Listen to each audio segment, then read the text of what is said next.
جمعۃ الوداع اس کا مطلب یہ ہوتا ہے کہ اہل ایمان، اہل ذوق یہ رمضان کے آخری جمعہ کو رمضان المبارک کی جدائی کے حوالے سے اظہار غم کرتے ہیں، اور ان کو جو غم اور دکھ ہوا ہوتا ہے کہ رمضان کے اندر وہ عبادت نہ کر سکے جو کرنا چاہیے تھی، نہ جانے ہم اپنی مغفرت کروا سکے نہیں کروا سکے، اس لیے وہ جمع ہو کر کچھ اشعار پڑھتے ہیں، دعائیں کرتے ہیں، التجائیں اللہ پاک کی بارگاہ میں کرتے ہیں۔ تو ایسا کرنا جب نیت حسن کے ساتھ ہے، اچھی نیت کے ساتھ ہے، تو اس میں کوئی حرج نہیں ہوتا۔ بعض لوگوں کو اس حوالے سے یہ غلط فہمی ہے کہ گویا کہ دو طرح کی غلط فہمی ہوتی ہے۔ ایک یہ کہ وہ یہ سمجھتے ہیں کہ یہ کوئی نئی چیز ہے اور گویا کہ اس صدی میں یہ ایجاد ہوئی ہے، اس سے پہلے اس کا کوئی وجود نہیں تھا۔ دوسرا وہ یہ سمجھتے ہیں کہ اس کو اہل سنت یہ لازم سمجھتے ہیں، حالانکہ یہ دونوں غلط فہمیاں ہیں۔ اول تو قدیم سے ہمارے اسلاف بزرگان دین وہ جمعۃ الوداع یا الوداع ماہ رمضان کے حوالے سے اپنی کتابوں کے اندر بھی تذکرہ کرتے رہے ہیں، اور بزرگوں کے حالات بھی اپنی کتابوں میں ذکر کرتے رہے ہیں۔ مشہور و معروف بزرگ ہیں امام ابو الفرج عبد الرحمن ابن الجوزی رحمۃ اللہ تعالی علیہ، جن کا سن وفات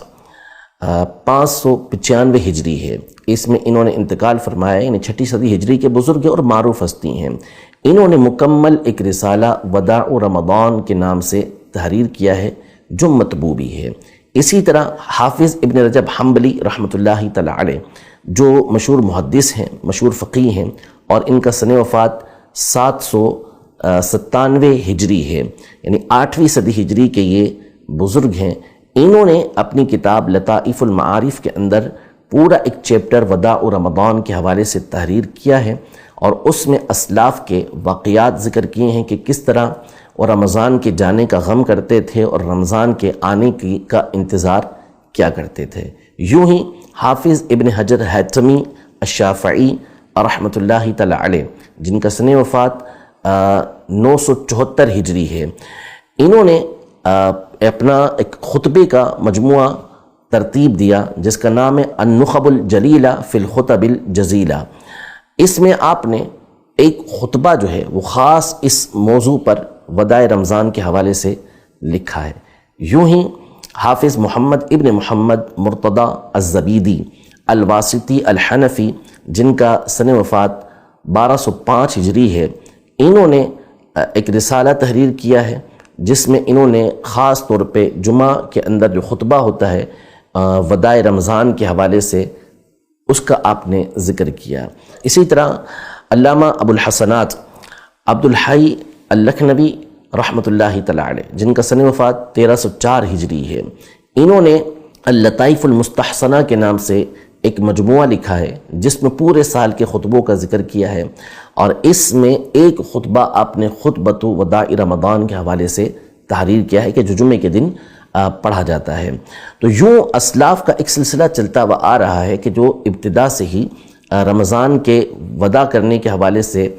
اور اس پر غم اور غم کی کیفیت کے اظہار کا تذکرہ کرتے آئے ہیں کہ ہم پورے مہینے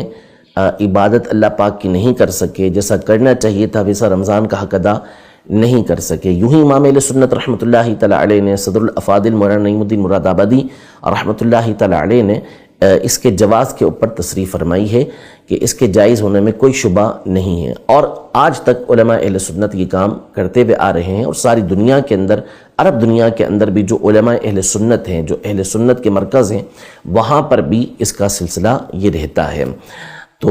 اول تو یہ ہے کہ یہ کوئی نئی چیز نہیں، قدیم سے چلتی ہوئی آ رہی ہے، اور اگر بالفرض نئی چیز ہوتی بھی تو اگر وہ شریعت مطہرہ کے احکام سے ٹکراتی نہیں، اس کے اصول سے ٹکراتی نہیں، تو یہ بات بخوبی واضح ہے کہ اس کے کرنے میں کوئی حرج نہیں تھا۔ باقی رہا یہ کہ اس کو کوئی لازم سمجھتا ہے تو ایسا ہرگز نہیں ہے،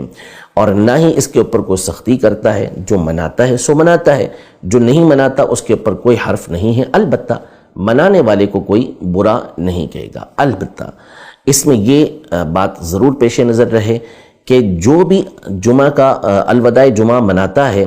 وہ شریعت مطہرہ کے دائرے کے اندر منائے گا، وہ کوئی ایسا کام نہیں کرے گا کہ جس کی وجہ سے شریعت مطہرہ کی خلاف ورزی ہوتی ہو۔ اور اسی میں سے ایک یہ ہے کہ جو نہیں مناتا اس کو برا بھلا نہیں کہا جائے گا۔